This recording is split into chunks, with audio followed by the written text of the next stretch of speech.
The solar system has edges. That much we have known for decades. What we did not know, what no human being alive could have prepared for, is what those edges are actually made of, what lies beyond them in every direction, and what the silence on the other side of our star's reach truly contains. The answers, when they finally arrived, did not come from a telescope on the ground. They came from two machines the size of a small car, traveling alone through the dark at nearly 38,000 miles per hour, with no one to guide them, powered by the slow decay of radioactive plutonium, sending whispers back to Earth across distances so immense that even those whispers travel for more than 22 hours before anyone hears them. The solar system is not a flat disk. That image, 8 planets orbiting neatly on a single plane, everything tidy and two-dimensional, is a teaching diagram, a convenience. The reality is a 3-dimensional structure embedded inside a bubble of charged particles that the sun has been exhaling for 4.5 billion years, a bubble so large that if you tried to cross it at the speed of a commercial aircraft, the journey would take over 4 million years. 4 million years. When modern humans first appeared on Earth, the light from the sun had not yet reached the edge of that bubble. The bubble is still expanding, and beyond it, pressing inward from every direction, above, below, and all around, is something else entirely. Something cold, something dense, something the sun cannot touch. What is above and below the solar system is not empty space. That is the first myth to dismantle, and it matters more than it might seem. The planets all orbit on roughly the same plane, a flat ring called the ecliptic. When astronomers say above or below the solar system, they use that plane as a reference, an arbitrary but useful coordinate. From above the ecliptic, the planets appear to orbit the sun counterclockwise. From below, they move clockwise. The geometry is the same. The perspective changes everything. But that ecliptic plane, that neat disk where planetary motion happens, covers only a thin slice of the full territory the sun controls and influences. Everything perpendicular to it, everything that rises and falls above and below the plane of the planets, is where the real strangeness lives. Above and below the solar system, in a spherical shell that extends between 2,000 and 100,000 astronomical units from the sun, lies a structure so colossal that it defies any comfortable analogy. 1 astronomical unit is the distance from Earth to the sun, roughly 93 million miles. The outer edge of this structure sits at 100,000 times that distance. That is approximately 1.5 light years away. The nearest star system to Earth, Alpha Centauri, is about 4.2 light years away. The outer boundary of what surrounds our solar system above and below stretches more than a third of the way to the nearest star. This structure is the Oort cloud. It is not a cloud in any sense a person on Earth would recognize. No water vapor, no condensation, no rain.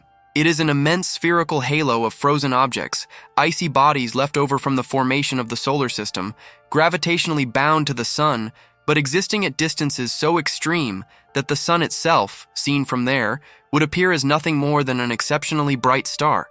Not a disk, not a radiant warmth, a point of light, one among many. The number of objects in this halo is estimated to be between 1 trillion and 2 trillion. 2 trillion individual bodies, ranging from small icy chunks to objects several kilometers across, orbiting in every direction, not on the flat disk of the ecliptic, but in a complete sphere, a shell of frozen debris wrapping the solar system in 3 dimensions, above, below, and every angle in between. No spacecraft has ever reached the Oort cloud. No instrument built by human hands has directly observed a single one of its objects. Every piece of knowledge about it comes from inference, from watching comets fall inward toward the sun and tracing their trajectories backward to calculate where they came from. When a long-period comet, the kind with an orbital period of thousands or even millions of years, swings through the inner solar system, astronomers can determine that its origin lies in this spherical halo above and below the planetary plane. The cloud announces itself through the things it occasionally drops into the neighborhood of Earth. What shakes those objects loose? What disturbs the Oort cloud and sends its ancient frozen members falling inward on journeys that can take millions of years to complete? The answers involve passing stars, gravitational ripples from the galactic tide, the gravitational influence of the Milky Way's entire mass pulling at the outer edge of the solar system, and possibly objects much closer and much stranger that have not yet been fully identified. The galactic plane, the flat disk of the Milky Way galaxy itself, is tilted relative to the ecliptic of the solar system at an angle of approximately 60 degrees. The solar system is not aligned with the galaxy. The sun moves through the galaxy at roughly 140 miles per second, and as it does, it bobs gently above and below the galactic midplane, completing one full oscillation through the galactic disk roughly every 32 million years. At certain points in this cycle, the sun rises above the galactic midplane, then falls below it, cutting through denser and thinner regions of the galaxy as it goes. Some researchers have proposed that this oscillation, this slow vertical rhythm through the galaxy, may periodically expose the outer solar system to gravitational disturbances that shake the Oort cloud and send pulses of comets inward. The solar system is not a fixed, stable structure. It moves, it tilts. It passes through material, and the space above and below it is not a passive void, but an active environment pressing back. Then there is the boundary itself, not the Oort cloud's outer edge, but the closer, more immediate frontier where the sun's direct physical reach ends. This boundary is the heliopause. To understand what happens above and below the solar system, and what lies just beyond its outermost skin, the heliopause is where the story becomes visceral. It is where two Voyager spacecraft, launched in September and August of 1977, finally broke through into something no human-made object had ever touched before. The sun constantly emits a stream of charged particles, electrons, protons, and heavier ions, accelerated to hundreds of miles per second. This is the solar wind. It pours outward in all directions, above and below the ecliptic plane, into the full sphere of space surrounding the sun. As it travels, it slows. At a boundary approximately 11 billion miles from the sun, a distance so large that light itself takes over 16 hours to cross it, the solar wind begins to decelerate dramatically. This region is called the termination shock. Beyond the termination shock, the solar wind doesn't stop. It enters a churning, turbulent zone called the heliosheath, where solar material slows further and in some places reverses direction. This is not a gentle transition. It is a collision zone, where the outward pressure of the sun's breath meets the inward pressure of the interstellar medium, the ancient, cold gas and dust that fills the space between stars. The interstellar medium doesn't yield easily. It pushes back. And the surface where those two pressures balance, where the sun's output is exactly equaled by the force pushing inward, is the heliopause. Voyager 1 crossed the heliopause in August of 2012. Voyager 2 followed in November of 2018, crossing at a different angle, a different point on the sphere. What they found on the other side was not what anyone had fully predicted. The interstellar medium was denser than expected. The magnetic field direction changed sharply. Galactic cosmic rays, high-energy particles from distant supernovae and other violent events across the galaxy, flooded in immediately as the solar shield dropped away. And the heliopause itself was not a clean, sealed boundary. It was permeable. Interstellar particles had been penetrating inward even before the spacecraft crossed the line. Solar particles extended outward beyond it. That is very, very strange, one mission scientist remarked. The data required more than routine analysis. It required a fundamental re-examination of what the solar system's boundary actually is. What Voyager 2 added was a second data point at a different latitude, a different position above or below the ecliptic. The measurements between the two probes were not identical. The heliopause is not uniform. Its thickness, its behavior, its permeability, all of it varies depending on where you are on the sphere. The solar system does not wear the same skin in every direction, and that raises the question that no instrument has yet fully answered. If the boundary itself is asymmetric, if the interstellar medium pushes harder from one direction than another, what does that imply about what surrounds us? What is the nature of the cloud of interstellar gas the solar system is currently traveling through? And what will happen when we leave it? The sun is currently inside a structure called the local interstellar cloud. a region of warm, diffuse gas that extends in 3 dimensions around the solar system, above and below the ecliptic plane simultaneously. It is not flat. It does not respect the orbital geometry of the planets. The heliosphere pushes against it from inside, and it pushes back. Some estimates suggest the solar system may exit this cloud within the next few thousand to tens of thousands of years. What lies on the other side is a different region of the interstellar medium, potentially denser, potentially capable of compressing the heliosphere significantly, exposing the outer planets and possibly even the inner solar system to higher levels of galactic cosmic radiation. Thousands of years is not long. On a cosmic timescale, it is barely a breath. But for a species that has existed for only about 300,000 years, a change of that magnitude, a change in the very bubble that shields life on Earth from the raw radiation of the galaxy, carries implications that are still being calculated. The answers are not hidden because someone chose to hide them. They are hidden because the instruments capable of finding them only crossed the relevant boundary in 2012 and 2018. The data is less than 15 years old. The science is actively unfolding. What the full picture looks like, above, below, and all around, is something the next several acts will build piece by piece from the physics outward. The number was already strange before anyone fully understood what it meant. Jan Hendrik Oort, a Dutch astronomer working at Leiden University in the 1940s, was not looking for the edge of the solar system. He was doing something far more mundane, cataloging the orbital paths of long-period comets, the ones that swing through the inner solar system on trajectories so elongated that their return journeys take thousands or millions of years to complete. He was looking for patterns in the numbers. What he found instead was a boundary. Oort noticed something that should not have existed. When he plotted the farthest points of long-period comet orbits, the aphelion, the point in their trajectory where they reach maximum distance from the sun before gravity pulls them back, the numbers clustered. They didn't spread randomly across all distances. They piled up around 20,000 astronomical units. Some reached 50,000. A few pushed toward 100,000. But they didn't scatter uniformly in every direction along the ecliptic plane.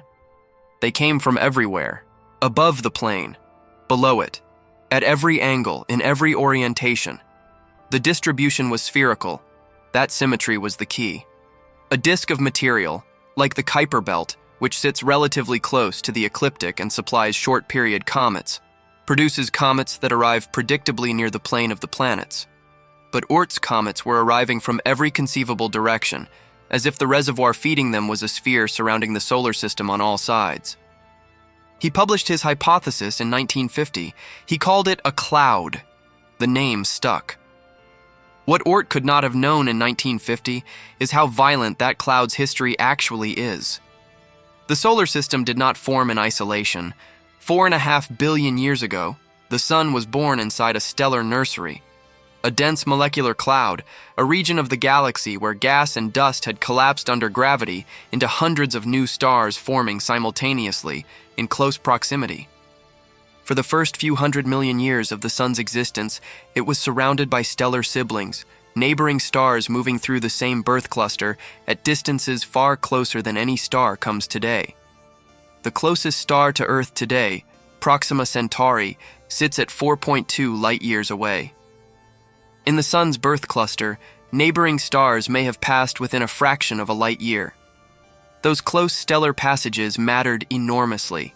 When a massive star passes near enough to another solar system, its gravity reaches outward like an invisible hand and stirs the outer material. Objects in the outer solar system, icy bodies, planetesimals left over from formation, get gravitationally perturbed. Their orbits stretch.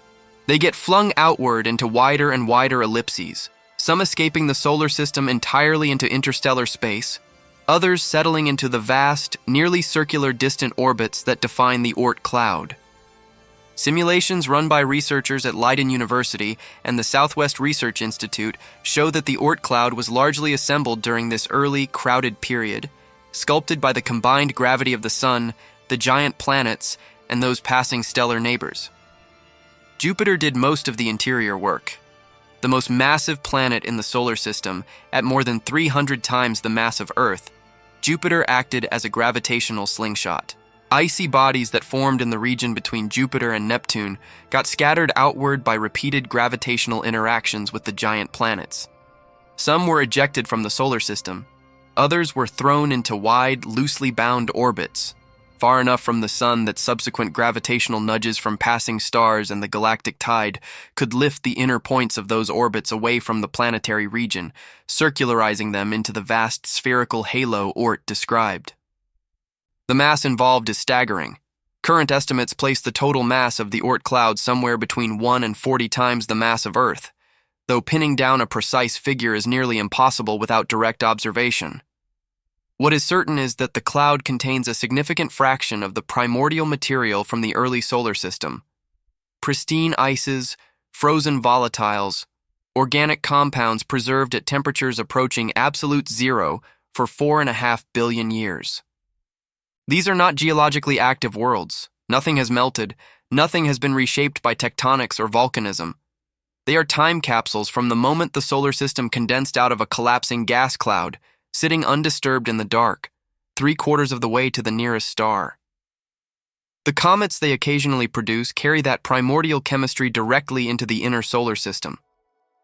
When a long-period comet falls inward and its frozen surface begins to sublimate under the sun's heat, solid ice converting directly to gas without passing through a liquid phase, it releases material that has been locked in cold storage since before Earth existed. Water ice, carbon dioxide, methane, complex organic molecules. Some researchers have proposed that comets from the Oort cloud contributed to the early Earth's water budget, delivering volatile material to a young planet that was otherwise too hot and too geologically active to retain it. The evidence is not conclusive, but the chemistry of Oort cloud comets is not dissimilar to the chemistry of Earth's oceans. That connection between the frozen outer boundary of the solar system and the conditions for life on Earth is not a minor footnote. It is one of the central reasons that understanding what exists above and below the solar system matters for more than abstract astronomy. The Oort cloud is not uniform. That was understood early. But the degree of its internal structure has only recently come into focus, and the results were not anticipated by anyone in the field. In 2025, astronomer Jacqueline Faherty at the American Museum of Natural History in New York was reviewing a planetarium visualization, a simulation of the Oort cloud built from numerical models of gravitational dynamics, supplied by David Nesvorny at the Southwest Research Institute. The visualization had been created for public display. Faherty was not conducting a formal scientific analysis. She was checking the presentation, and she noticed something in the data that stopped her. The simulated Oort cloud did not look like a uniform sphere. Embedded within it, extending outward from the inner cloud, was a spiral structure. A coherent, organized pattern. Not random scatter, not uniform density, but a spiral arm of elevated concentration winding through the three-dimensional shell of icy bodies. Faherty contacted Nesvorny. He examined his own simulation data more carefully and confirmed it. The spiral was real, not an artifact of the visualization software, not a rendering glitch, but a genuine feature of the physics. He then ran the same parameters through multiple independent simulations using NASA's Pleiades supercomputer, one of the most powerful computational systems available for scientific research, running calculations that required several weeks to complete. Every simulation produced the same result. Every model showed the spiral. The cause, Nesvorny concluded, was the galactic tide. Objects in the outer Oort cloud sit at distances so extreme that the sun's gravitational dominance weakens considerably. At 100,000 astronomical units, the gravitational influence of the broader Milky Way, the combined mass of billions of stars, nebulae, and dark matter distributed across the galactic disk, becomes a meaningful force. That galactic tide does not pull uniformly in all directions. It has a preferred orientation, aligned with the plane of the galaxy. And that preferred direction systematically torques the orbital planes of outer Oort cloud objects over time, twisting them in a coherent pattern that, when integrated across billions of years of orbital evolution, produces a spiral. The solar system is not just inside the galaxy is actively shaping it. From above and below, and every angle simultaneously, the gravitational fabric of the Milky Way reaches in and reorganizes the outermost material of the solar system into a structure that mirrors, in miniature, the spiral geometry of the galaxy itself. The publication landed in April 2025 in the Astrophysical Journal. The peer response was cautious and intrigued in equal measure. Researchers who were not involved in the study acknowledged that the spiral was theoretically coherent and physically well-motivated, while noting that direct observational confirmation would be extraordinarily difficult. The individual objects composing the Oort cloud, bodies generally smaller than 60 miles across at distances of tens of thousands of astronomical units, are beyond the detection capability of any current telescope. The spiral exists in current science as a feature verified by simulation and physical reasoning, not yet by direct imaging. That caveat matters. It also makes the structure more interesting, not less. The history of astronomy is full of objects inferred through indirect evidence long before any instrument could resolve them directly. Neptune was calculated into existence before anyone pointed a telescope at it. Gravitational waves were predicted by general relativity a full century before LIGO detected the first confirmed signal. The Oort cloud itself was inferred from comet trajectories more than 70 years before any spacecraft reached its general vicinity. Absence of direct detection is not absence of evidence. It is a statement about the current limits of human instruments. What those instruments have detected, what constitutes the hard observational record of the Oort cloud's behavior, is the comets themselves. And the comets carry a disturbing implication that took decades to fully appreciate. The number of long-period comets arriving in the inner solar system at any given time is not constant. Statistically, there appear to be periods of elevated comet flux, intervals during which more long-period comets fall inward than the background rate would predict. Paleontologists and geologists have found evidence of periodic elevated impact rates in the cratering record on Earth and the Moon. Some researchers have proposed that these pulses correspond to the Sun's oscillation through the galactic midplane, the vertical bobbing motion that brings the outer solar system periodically closer to the denser regions of the galactic disk, intensifying the galactic tidal torque and shaking more objects loose from the Oort cloud. The timing of the oscillation, approximately 32 million years per cycle, overlaps in some analyses with the timing of major mass extinction events in Earth's geological record. The connection is statistical, contested, and not established as causal. But the mechanism is physically coherent. If the galactic tide periodically destabilizes the Oort cloud, and if that destabilization sends elevated numbers of comets into the inner solar system, then the history of life on Earth may be partially written in the orbital dynamics of material sitting at the solar system's outermost boundary. The boundary that Oort identified from comet trajectories in 1950 has turned out to be not merely a reservoir of frozen debris. It is a four-dimensional record of the solar system's history, a gravitationally sculpted archive of the early solar system's formation, an interface where galactic forces directly reach in and leave their signature, and possibly a driver of biological events on a planet 4.5 billion miles from its outer edge. And the Oort cloud is only one layer of what exists above and below.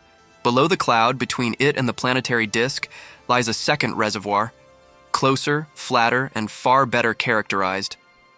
Its own history is stranger than the Oort clouds by at least one measure. It contains objects that should not be there at all. The Kuiper belt is not the Oort cloud's smaller sibling. The comparison flattens a distinction that matters enormously. The Oort cloud is a sphere. The Kuiper belt is a disk, a flattened ring of frozen bodies extending from Neptune's orbit at roughly 30 astronomical units, out to approximately 50 astronomical units from the Sun, confined almost entirely to the plane of the ecliptic. Where the Oort cloud spreads in every direction above and below the solar system, the Kuiper belt sits obediently in the same plane as the planets, a debris field shaped by the same gravitational forces that organize the planetary system itself.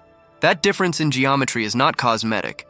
It reflects fundamentally different histories and different physical origins.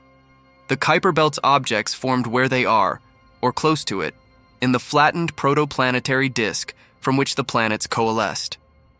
The Oort cloud's objects, by contrast, largely formed in the inner solar system and were flung outward. The two structures are populated from different source regions, shaped by different forces, and they feed different categories of comets into the inner solar system. Short-period comets, those with orbital periods of less than 200 years, like Halley's Comet, trace their origins to the Kuiper belt and a related structure called the scattered disk. Long-period comets arrive from the Oort cloud, from above and below and every angle of the sphere.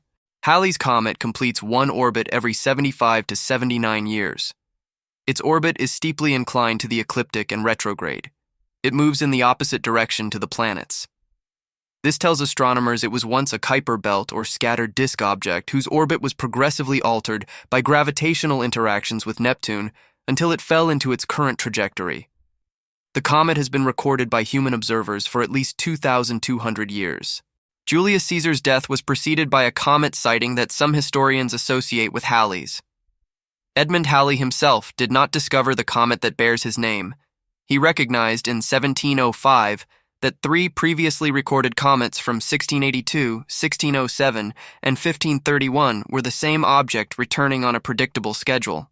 The periodicity he calculated was the first demonstration that comets were gravitationally bound members of the solar system, not atmospheric phenomena or divine omens passing through once and gone. Beyond the Kuiper belt's outer edge, at roughly 50 astronomical units, lies a boundary called the Kuiper cliff. The name is accurate. The number density of Kuiper belt objects drops sharply, more sharply than any current model of solar system formation fully explains. Something truncated the outer Kuiper belt.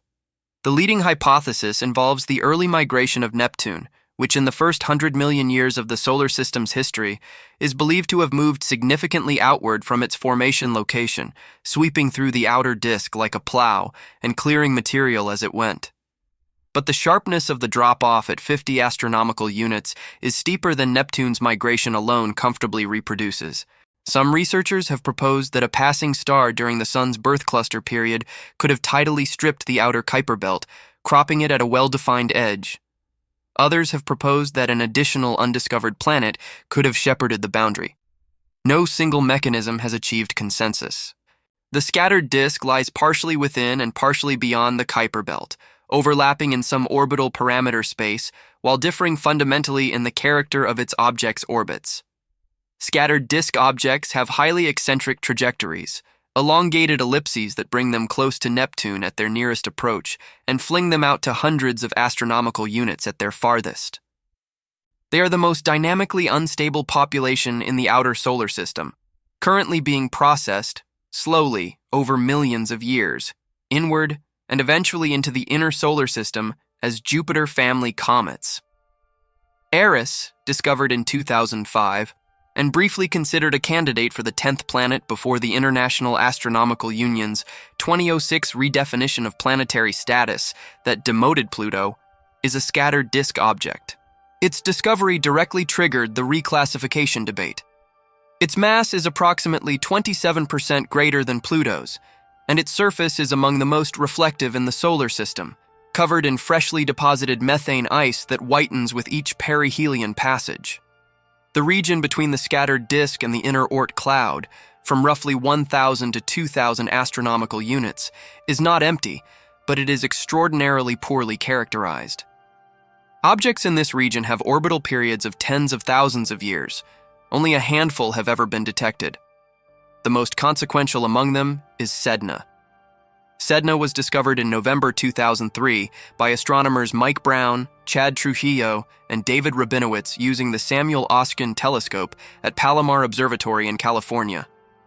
Its perihelion, its closest approach to the Sun, sits at approximately 76 astronomical units, well beyond Neptune's gravitational reach. Nothing in standard models of solar system formation explained how an object could end up with a perihelion that far from any known planet, with no large body available to have perturbed it there. Neptune's gravitational influence drops off significantly beyond 50 astronomical units. Sedna's orbit, with a period estimated between 10,000 and 12,000 years, and an aphelion reaching toward 1,000 astronomical units, placed it in a no-man's land that existing dynamical models had not predicted and could not straightforwardly explain. Mike Brown described Sedna, at the time of its announcement, as the most distant object ever observed in the solar system. He also noted publicly that it should not exist. That statement was scientifically precise. Sedna's orbit is not consistent with formation in place. An object does not naturally acquire a perihelion of 76 astronomical units through interactions with the known planets alone. Something lifted it. Something with significant gravitational influence reached into the region beyond Neptune and pulled Sedna's orbital perihelion away from the plane of the planets and away from Neptune's sphere of influence. The three candidate mechanisms parallel those invoked for the Oort cloud: a passing star during the sun's early cluster history, the galactic tide acting over billions of years, or an undiscovered massive body still present in the outer solar system. Each mechanism produces different predictions about what else should exist at similar distances. If a passing star shaped Sedna's orbit, other objects with similar orbital signatures should exist, distributed along the path the passing star took. If the galactic tide is responsible, those objects should be distributed more uniformly. If an undiscovered planet is responsible, the perturbed objects should show a specific clustering in their orbital geometry. Their orbits should align in a predictable way, reflecting the gravitational signature of the unseen body. In 2016, astronomers Konstantin Batygin and Mike Brown at Caltech published an analysis of 6 trans-Neptunian objects, including Sedna, whose orbital parameters showed a statistically anomalous clustering. The orbits were not random. They were grouped in physical space in a way that had less than a 1 in 10,000 probability of occurring by chance.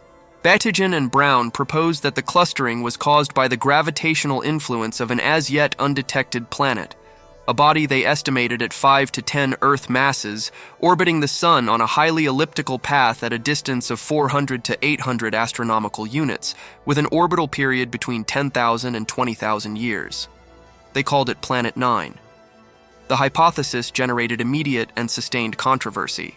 Some researchers produced statistical analyses suggesting the apparent clustering was partly an artifact of observational bias, that the known trans-Neptunian objects were detected in specific regions of the sky where surveys had been conducted, making their orbital alignment appear more significant than it was. Batygin and Brown have consistently argued that observational bias alone cannot fully account for the signal. The debate has not been resolved. As of the mid-2020s, no confirmed detection of Planet 9 has been reported. The object, if it exists, would be too faint and too slow-moving at its estimated distance for most current surveys to reliably detect. The Vera C. Rubin Observatory in Chile, conducting the Legacy Survey of Space and Time, a decade-long photometric survey of the southern sky expected to catalog tens of billions of objects, is considered the most likely instrument to either confirm or definitively rule out Planet 9 within the coming decade. The physical implications of a Planet 9 mass object in the outer solar system would extend well beyond explaining the orbital clustering of a handful of distant bodies. A planet of 5 to 10 Earth masses orbiting at 400 to 800 astronomical units would gravitationally influence the inner Oort cloud over billions of years, steadily perturbing objects and reshaping the distribution of material above and below the ecliptic. It would act as a second shepherd, alongside the galactic tide, organizing the outermost architecture of the solar system.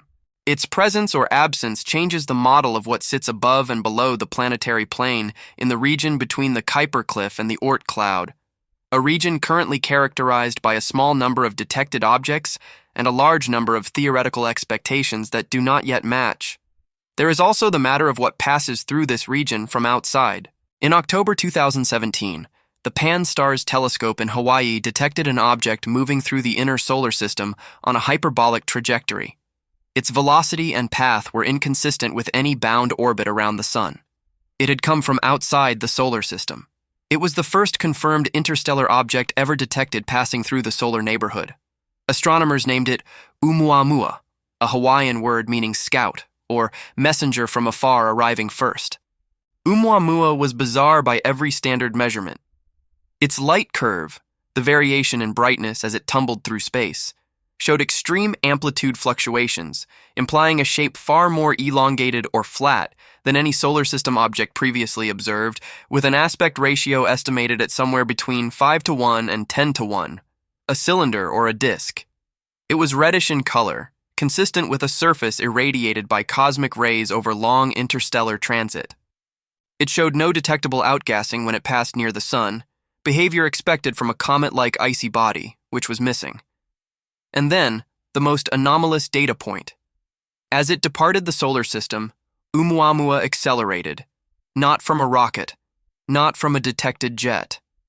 It deviated from the trajectory that pure gravity predicted, decelerating more slowly than it should have, as if pushed by a force that could not be directly observed. Several explanations have been proposed. The most widely discussed among researchers is radiation pressure from sunlight acting on an extremely thin, extremely low-density object, essentially a natural solar sail of interstellar origin, perhaps a fragment of a nitrogen ice sheet from the surface of a Pluto-like body sheared off in a past collision. Avi Loeb of Harvard University proposed, more controversially, that the object could be of artificial origin, a derelict technological artifact from another civilization. The consensus view in the planetary science community favors a natural explanation, though the precise physical mechanism remains an open question. Oumuamua was already beyond practical observation range before detailed spectroscopic analysis could be completed. What Oumuamua demonstrated, regardless of what it was, is that the boundary above and below the solar system is not sealed. Objects from other stellar systems pass through it. The region the solar system moves through, the local interstellar cloud, and the broader local bubble of hot, low-density gas carved out by ancient supernova explosions, is not sterile. It contains debris from other systems, particles accelerated by distant stellar events, and material whose origin lies in stellar histories entirely separate from the sun's. The solar system is permeable. The structure above and below it is not merely a product of local history. It is a palimpsest, a surface written over repeatedly by forces operating at galactic scales, on timescales that dwarf the existence of any single star. Every frozen body in the Oort cloud carries the signature of those forces in the shape of its orbit. Every incoming comet is a physical record of a gravitational event that may have happened a billion years ago, finally arriving at the inner solar system after a journey so long that the civilization now observing it did not exist, could not have existed, when the journey began. The architecture of what lies above and below the solar system is not static decoration around the planetary neighborhood. It is the physical record of the solar system's entire history, written in ice and orbital mechanics, waiting, still, to be fully read. And the forces that wrote it are not finished writing. The James Webb Space Telescope was not designed with Sedna in mind. Its primary mission statements concerned the atmospheres of exoplanets, the first light of the universe, the formation of galaxies in the deep field. But in 2022, astronomers pointed it at one of the strangest objects in the solar system, and what it returned was a chemical inventory that no instrument before it had the sensitivity to produce. The results, published in 2024, changed the surface composition model of Sedna in ways that had direct implications for understanding the chemistry preserved in the outermost reaches of the solar system. The Webb telescope found ethane ice. Not just the tholins, the dark reddish hydrocarbon sludge that earlier observations had identified, not just the methane and water ice already cataloged by ground-based spectroscopy and the Spitzer Space Telescope. Ethane. Carbon bonded to carbon, hydrogen bonded along the chain. The presence of ethane ice on Sedna's surface is a direct product of the irradiation of methane ice by cosmic rays and ultraviolet radiation over geological timescales. Cosmic rays, high-energy particles streaming in from distant supernovae across the galaxy, the same galactic radiation that floods into the inner solar system whenever the heliosphere weakens, have been bombarding Sedna's surface continuously for potentially billions of years, converting methane into progressively more complex organic molecules. Sedna's surface is not merely frozen, it is chemically processed. It is an open-air laboratory for radiation chemistry operating at temperatures near -240 degrees Celsius, a temperature so extreme that comparing it to anything in human experience requires a deliberate step. The coldest temperature ever recorded on Earth's surface was -89.2 degrees Celsius at Vostok Station in Antarctica in 1983. Sedna's average surface temperature is more than 2.5 times colder than the coldest point ever measured on Earth. At those temperatures, chemical reaction rates for most processes approach zero. What cosmic ray irradiation accomplishes over billions of years at -240 degrees is an extraordinarily slow, patient rearrangement of molecular bonds. But it is happening. The chemistry is real. And the complex organics Webb detected on Sedna's surface are the accumulated product of that process, running without interruption since before the solar system's planets had fully formed. The discovery reframed Sedna's scientific significance, not merely as a dynamical anomaly, an object whose orbit no model could explain without invoking unknown forces, but as a chemical time capsule carrying the signature of billions of years of galactic cosmic ray processing. Every other object in the inner Oort cloud likely carries the same chemistry. 2 trillion bodies, each one a slowly evolving organic chemistry experiment, sitting in the dark at the boundary of the solar system. The scale of that chemical archive, never directly sampled, never directly imaged in detail, orbiting above and below and around the solar system in complete silence, is difficult to overstate. Then there is the color. Sedna is nearly as red as Mars. That statement, taken in isolation, sounds like a minor photometric curiosity. In context, it is a diagnostic. The redness is the tholins, complex organic molecules produced by irradiation of simpler ices. Mars is red because of iron oxide, geological chemistry operating on a rocky planet with a volcanic history. Sedna is red because of organic chemistry driven by galactic radiation, operating on a frozen body that has experienced no significant geological activity in billions of years. 2 objects that look superficially similar in color are red for completely different reasons, reflecting completely different physical and chemical histories. The resemblance is coincidental. The underlying science is entirely distinct. The homogeneity of Sedna's surface color across its entire visible disk was itself informative. Most solar system bodies show variation. Fresher impacts expose subsurface material of different composition, producing visible color heterogeneity across the surface. Sedna shows essentially none. Its surface is uniformly red, uniformly processed. This implies either that no significant impacts have occurred in an extremely long time, which is consistent with its isolation in the inner Oort cloud region, where object number density is low, or that resurfacing processes are somehow continuously rehomogenizing the surface chemistry. The former explanation is more consistent with what is known about collision rates at extreme heliocentric distances. Sedna may be one of the least impacted surfaces in the solar system, preserved almost exactly as it was when it arrived at its current orbital configuration billions of years ago. The internal structure adds another layer. Thermal models constructed from Sedna's size, approximately 1,000 kilometers in diameter, roughly the distance from London to Istanbul, and its estimated radiogenic heating from long-lived radioactive isotopes suggest that early in the solar system's history, Sedna may have experienced internal differentiation.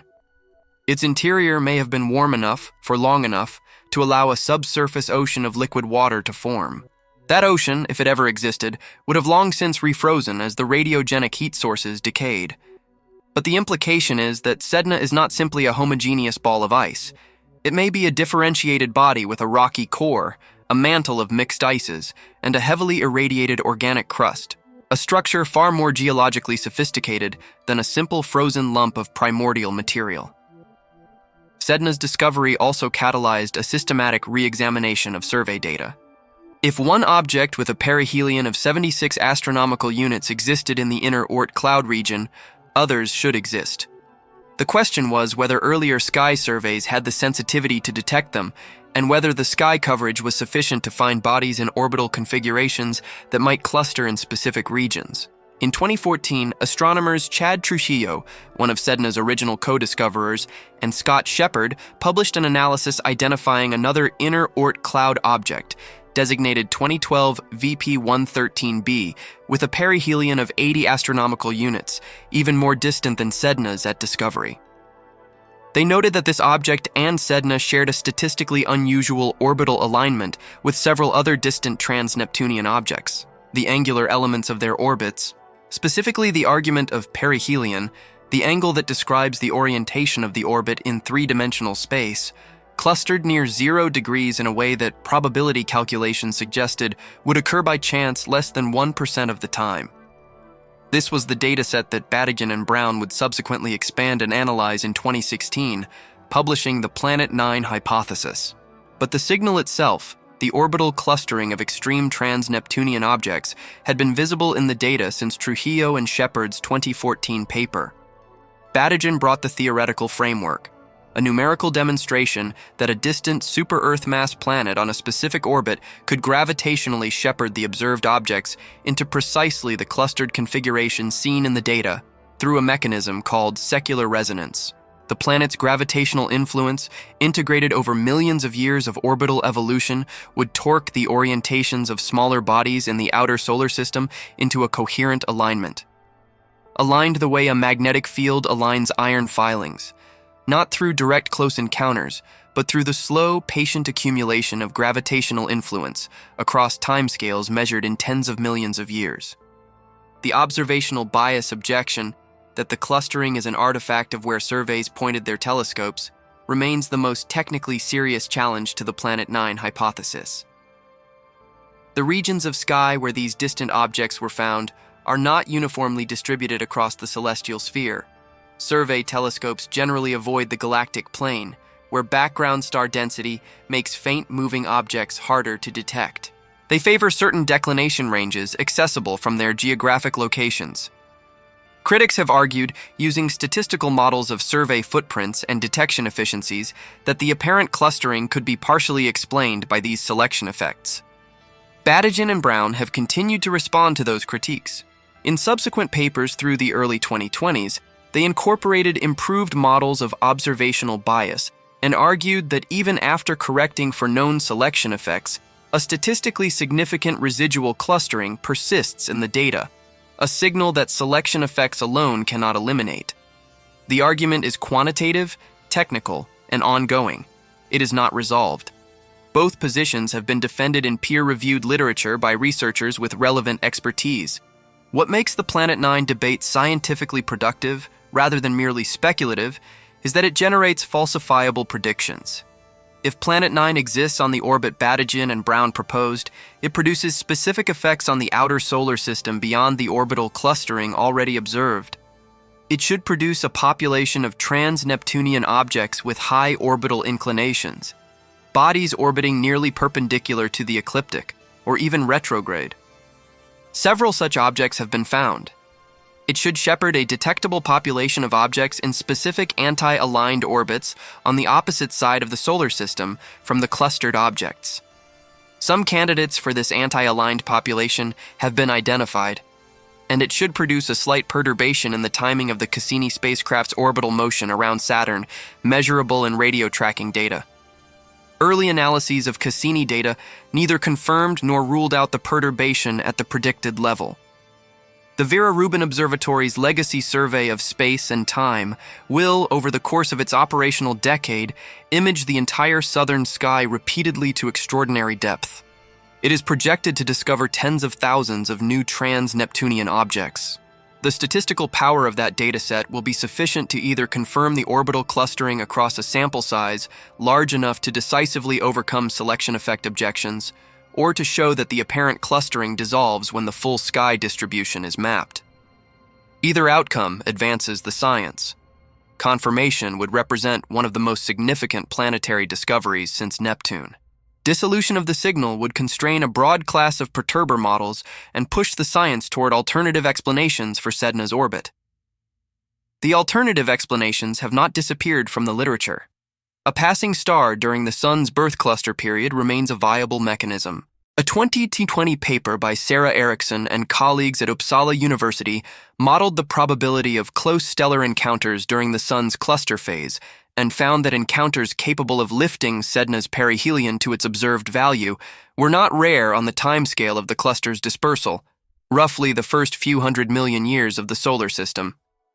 If the sun's birth cluster was dense enough and long-lived enough, multiple such encounters could have occurred, collectively sculpting the inner Oort cloud into the distribution currently observed. This mechanism does not require any undiscovered planet. It requires only that the sun had a typical stellar birth environment, which astrophysical observations of other star-forming regions strongly support. A third mechanism, one that has attracted renewed attention following the detection of interstellar objects, involves early capture.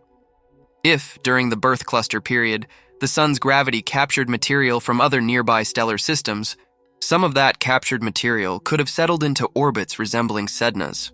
The 2024 analysis of inner solar system material found in Oort cloud comets, published in Science Advances, demonstrated that at least some comets arriving from the Oort cloud carry minerals that could only have formed in the high-temperature environment of the inner solar system, implying a mixing process between the inner and outer solar system during the early chaotic period of giant planet migration known as the Nice model.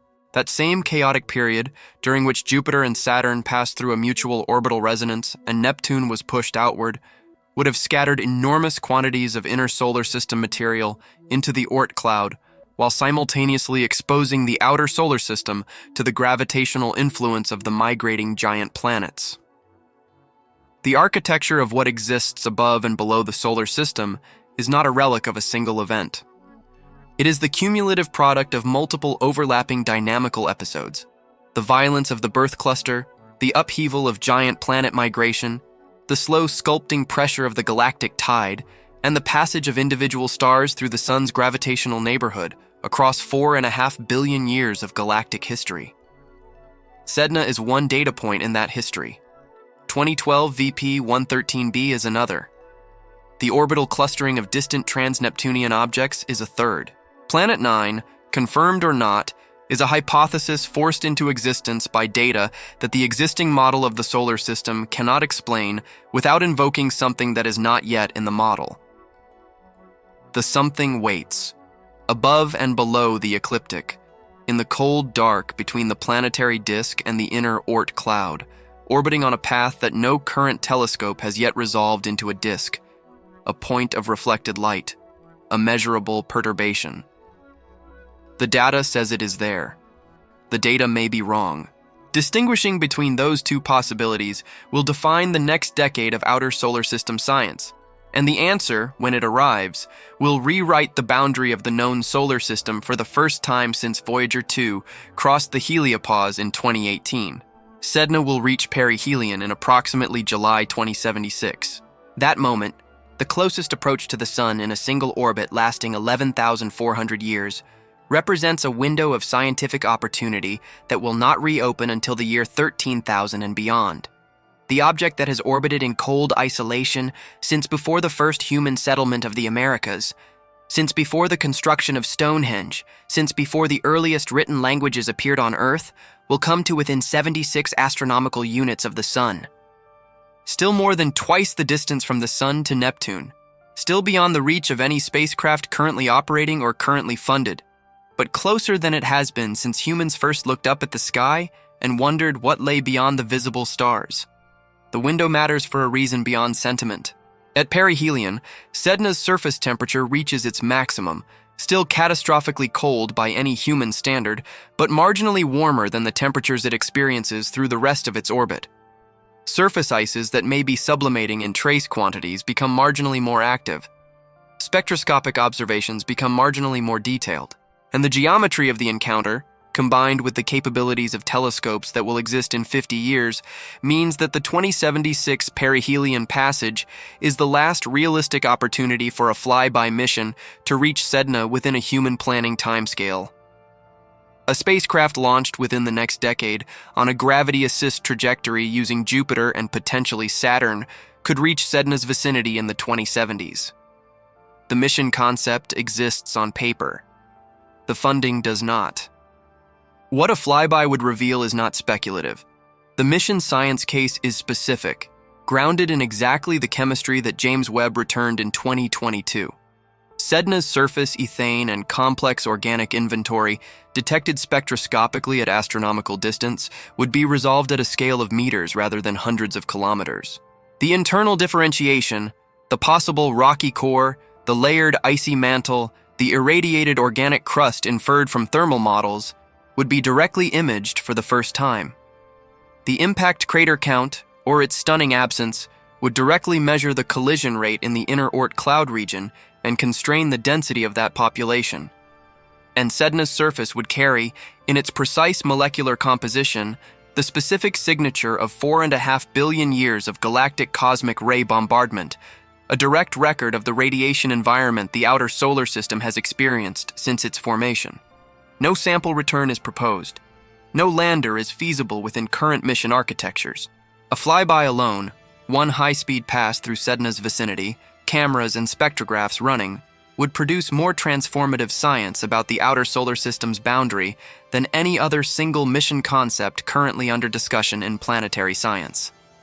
The New Horizons flyby of Pluto in 2015, a mission whose total cost was approximately $700 million, spread across 16 years of development and crews, revealed a world of extraordinary geological complexity that no one had predicted. Nitrogen ice glaciers flowing across a heart-shaped basin, atmospheric hazes extending hundreds of kilometers above the surface, mountain ranges of water ice rising 3,000 meters from the plains, a world smaller than Earth's moon, at 33 astronomical units from the sun, actively geological in ways that violated every pre-encounter model. Sedna is at 76 astronomical units at perihelion. It has been in cold storage for far longer than Pluto, in a dynamical environment far more isolated. What it preserved during that isolation is precisely what makes it scientifically irreplaceable. The fourth known sednoid, designated 2023 KQ-14 and nicknamed Ammonite, was announced in 2025 from data collected by Japan's Subaru telescope on Mauna Kea. Its perihelion sits at 66 astronomical units, even closer to Neptune than Sedna's, and its aphelion reaches to 252 astronomical units. Its semi-major axis is considerably smaller than Sedna's, making it dynamically distinct within the sednoid class. The discovery, only the fourth object ever confirmed with a perihelion beyond 60 astronomical units and a large semi-major axis placing it beyond Neptune's gravitational reach, was published in Nature Astronomy with a direct statement from the research team. No viable transfer mechanism exists within the current configuration of known planets to raise an object's perihelion to those values. An external gravitational influence is required. The phrase external gravitational influence in a peer-reviewed planetary science paper is not casual language. It is a statement of dynamical necessity. The orbital configuration of 2023 KQ-14 is not consistent with having been shaped by Neptune, Jupiter, Saturn, or any combination of the known planets. Something else acted on it. The same conclusion applies to Sedna, to 2012 VP-113b, and to the other confirmed inner Oort cloud region objects. The external influence may have been a passing star billions of years ago. It may be a currently present undiscovered planet. Critically, the discovery of 2023 KQ-14 added a constraint that previous analyses had not produced. Its orbital parameters are inconsistent with the specific Planet 9 orbit that Badigian and Brown's 2016 model predicted. If Planet 9 exists, its orbital parameters must be revised. The object is in the wrong place relative to where Planet 9's gravitational influence would predict it should be. This is how science actually advances. Not through a single dramatic confirmation or refutation, but through the accumulation of objects, each one a new data point, each one tightening or shifting the constraints on every competing model. 2023 KQ-14 did not kill the Planet 9 hypothesis. It forced it to evolve.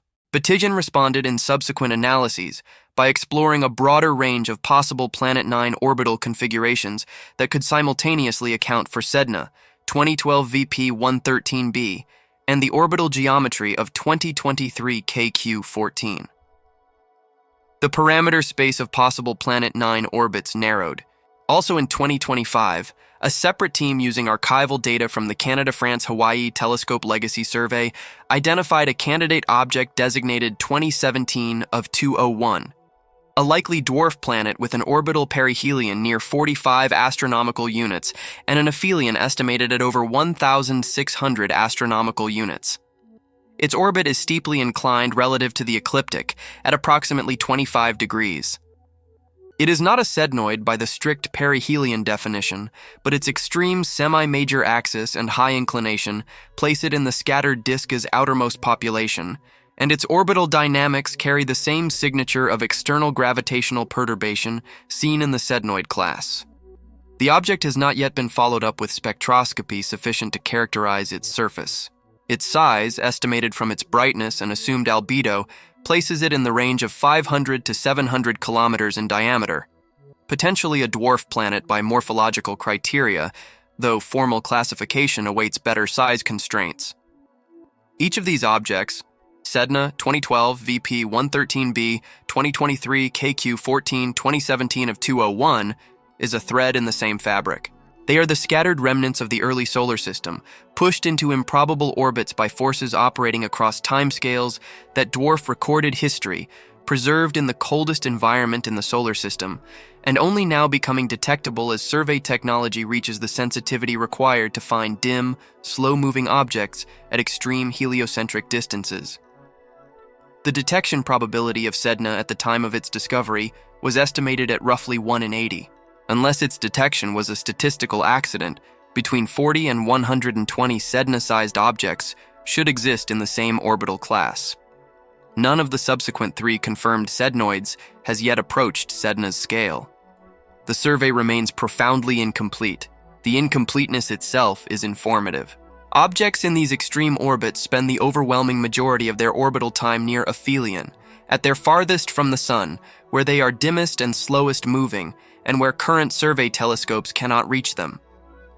Sedna spends only a tiny fraction of its 11,400-year orbit anywhere near perihelion.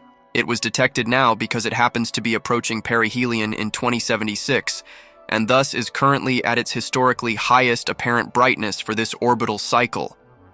Most of its orbital siblings are right now somewhere near their own aphelia, invisible to every survey currently operating, sitting at distances of hundreds or thousands of astronomical units, dark and cold and patient, waiting for instruments sensitive enough to find them.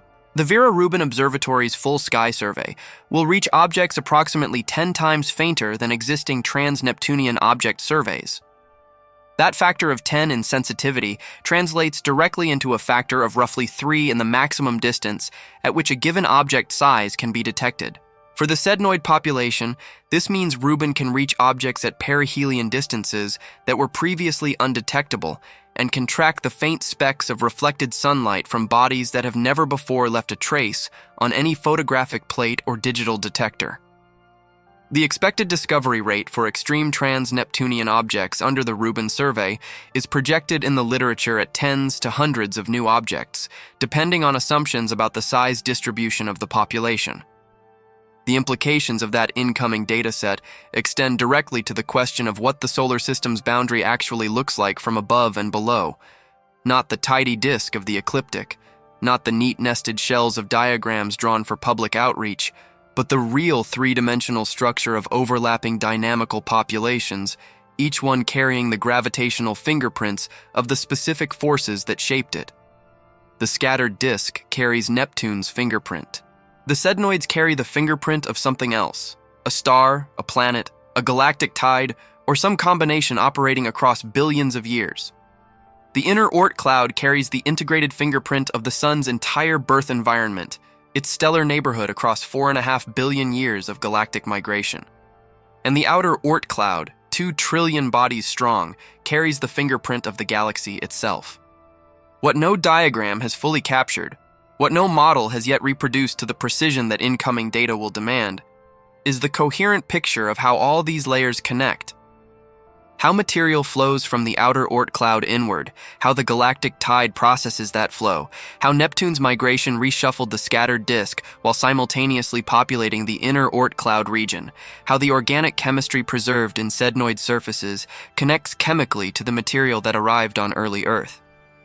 These are not separate questions. They are facets of one question about the complete architecture of the solar system's outermost structure, the structure that surrounds the planetary disk in every direction, above, below, and in the full sphere of space the sun calls its own. The data is coming. The instruments are either already operating or within a decade of first light. The objects are already out there, orbiting on their ancient paths, entirely indifferent to whether any instrument finds them. Sedna does not know it is approaching the sun. It carries no awareness of the 76 years remaining before its closest approach. It has been on this trajectory for longer than anatomically modern humans have existed, and it will continue on that trajectory for another 11,000 years after perihelion. The urgency belongs entirely to the species that found it. The species with a narrow window, a finite budget, an incomplete understanding, and instruments only now becoming precise enough to begin reading the record written in ice and orbital mechanics at the outermost edge of the only solar system humanity has ever known. The edge is not a wall. It is a gradient, a transition between the sun's dominion and the galaxy's indifference, marked not by a clean line, but by a fading, a weakening, a slow dissolution of the sun's influence into the cold average of interstellar space. And in that gradient, preserved in frozen chemistry and improbable orbits, lies the complete history of where the solar system came from, what it passed through, and what it carries from the very beginning. The sun is a middle-aged star. That statement carries more weight than it typically receives. At 4.6 billion years old, the sun has consumed roughly half of the hydrogen fuel in its core. It has another 5 billion years of main sequence life remaining before the physics of stellar evolution force a transformation, a gradual expansion into a red giant that will, over the course of hundreds of millions of years, swallow Mercury, then Venus, and leave Earth's fate dependent on the precise rate of mass loss and orbital migration that models still debate at the margins. 5 billion years from now, the sun will not exist as a star in any form recognizable today. The heliosphere will collapse, the termination shock will dissolve, the heliopause will cease to exist. And the Oort cloud, 2 trillion frozen bodies orbiting a star that is no longer there, will slowly disperse, each body continuing its elliptical path until gravitational perturbations from the galactic disk and passing stars gradually unbind them, one by one, across timescales measured in hundreds of millions of years after the sun's death. The Oort cloud is not permanent. Nothing in the solar system is permanent. The planetary architecture, the orbital resonances, the heliospheric bubble, the chemistry preserved in the outer ice, all of it is a snapshot of a specific moment in the sun's life, a configuration that has been slowly evolving since the beginning and will continue to evolve until the end. The snapshot we are living in, the one in which Earth exists at the correct distance from an active yellow dwarf star, shielded by a functional heliosphere within a galactic neighborhood that has been broadly stable for hundreds of millions of years, this configuration is not guaranteed. It is not the default state of the universe. It is the outcome of a specific sequence of events, most of which were not under any form of control, and most of which we are still in the process of understanding. The Voyager spacecraft, the oldest human-made objects in interstellar space, are still transmitting. Voyager 1 is currently more than 23 billion kilometers from the Sun, roughly 163 astronomical units, well into the interstellar medium beyond the heliopause. Voyager 2 is approximately 20 billion kilometers out. Both probes were launched in 1977, making them, as of 2026, 48 years old. Their power sources, the same radioisotope thermoelectric generators that have powered them since launch, are degrading at a rate that NASA engineers have managed with extraordinary precision, shutting down instruments sequentially to preserve the power needed for the transmitters. The signal that Voyager 1 sends back to Earth travels at the speed of light. It takes more than 22 hours to arrive. The antenna that receives it, part of NASA's Deep Space Network, is a dish more than 70 meters in diameter, and it receives a signal of less than a femtowatt, less than 1 quadrillionth of a watt. after a journey of more than 23 billion kilometers. That signal is still carrying data. The instrument teams are still reading it. Neither Voyager will reach the Oort cloud for approximately 300 years. They will pass through the inner Oort cloud region, where Sedna orbits, where the Sednoids drift, in roughly 3 centuries, and they will not reach the outer Oort cloud for another 30,000 years. By that point, both spacecraft will have been silent for tens of thousands of years. Their power sources will have long since degraded below the threshold required to operate any instrument.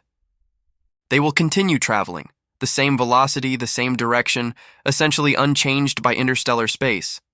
As inert metal objects, their gold-plated phonograph records still intact, their antenna dishes pointed at a sun that will 30,000 years from now have moved slightly in the sky relative to where it sits today. The gold records on both Voyager spacecraft contain sounds and images from Earth, greetings in 55 languages, music from multiple cultures, the sound of wind and rain and surf and a human heartbeat. They were included not as a scientific instrument but as a gesture, a physical acknowledgement that the spacecraft were crossing a boundary that no human-made object had ever crossed, and that the humans who built them wanted to mark that crossing with something more than telemetry. Carl Sagan chaired the committee that selected the contents. He described the records as a message in a bottle cast into the cosmic ocean. The metaphor was not careless. The ocean is real. The bottle is real. The message is traveling at 38,000 miles per hour through interstellar space and will do so essentially forever, long after every person who touched those records has died, long after the civilization that built them has transformed beyond recognition, long after the sun has entered its red giant phase and the inner solar system has been restructured by stellar physics. That continuity, the fact that the Voyagers will outlast humanity by an incomprehensible margin, is not a morbid point. It is a precise statement about the timescales involved in what lies above and below the solar system. The Oort cloud orbits on timescales of millions of years. The galactic tide operates on timescales of tens of millions of years. The sun's galactic orbit completes every 225 million years. The universe itself is 13.8 billion years old, 3 times the age of the solar system. The events that shaped the outermost structure of the solar system above and below the ecliptic plane happened on timescales that are not analogous to human history. They are not analogous to the history of life on Earth. They operate at the rhythm of the galaxy itself. Against that rhythm, the entire span of human civilization, from the first fired clay pots to the Vera Rubin Observatory on Cerro Pachon, occupies less than 1/10,000th of a single Sedna orbit. 1/10,000th.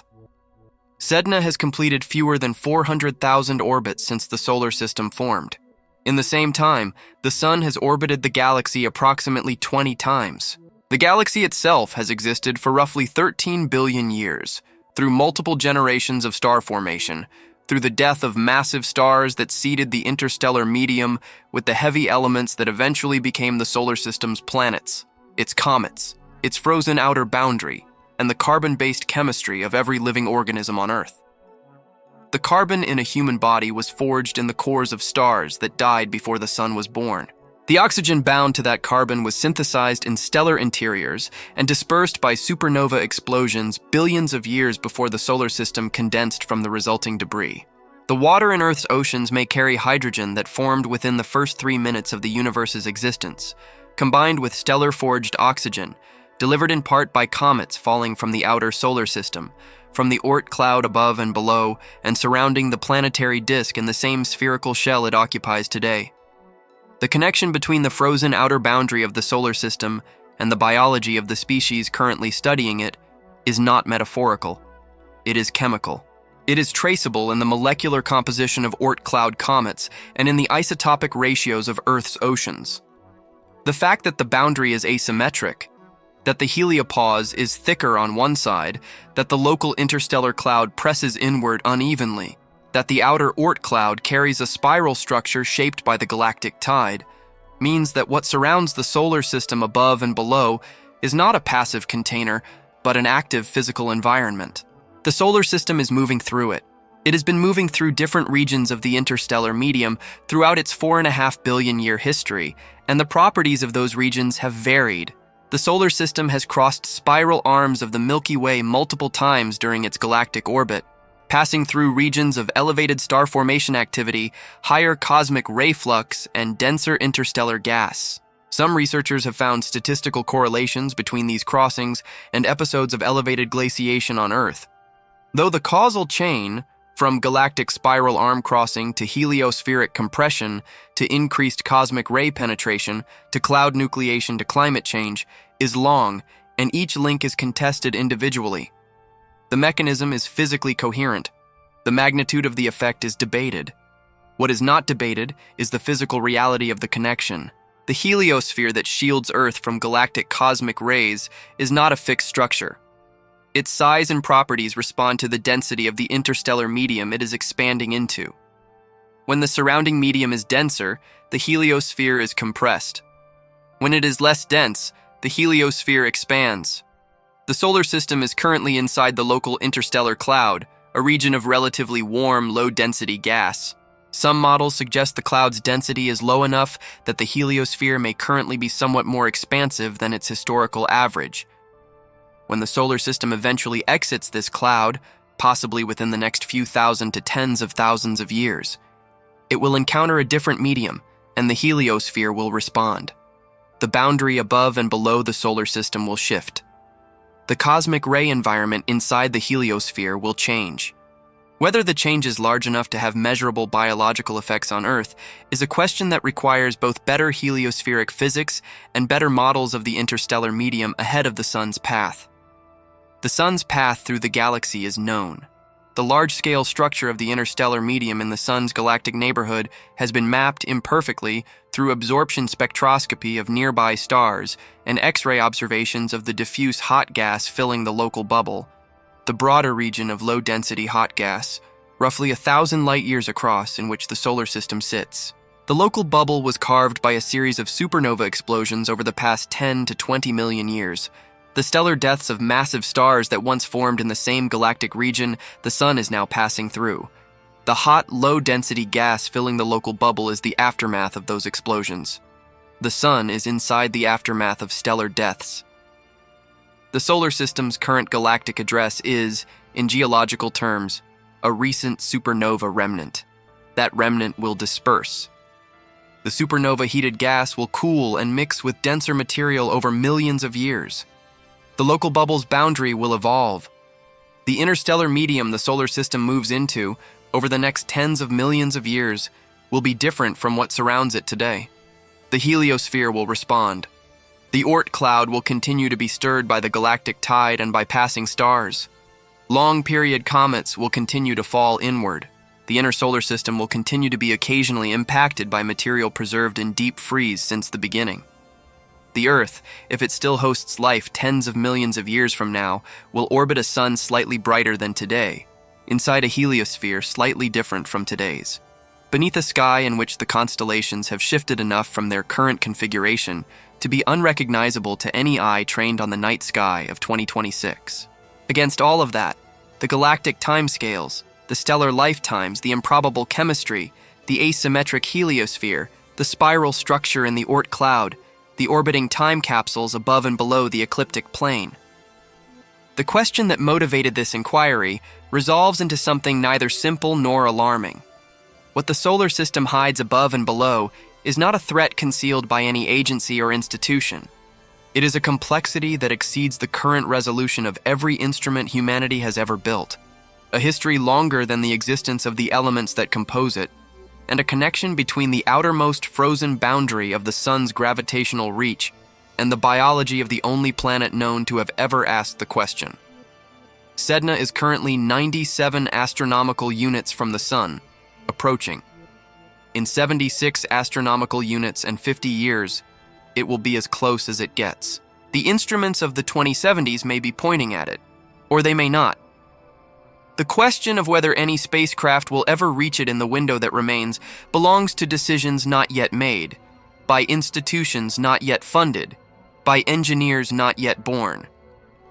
The orbit does not wait. It has never waited. It will arrive at perihelion in July 2076, whether or not anyone is watching. That is perhaps the most honest summary of what lies above and below the solar system. It was there before anyone looked.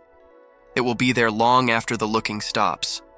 The boundary between the sun's reach and the galaxy's indifference does not require observation to exist. It simply is.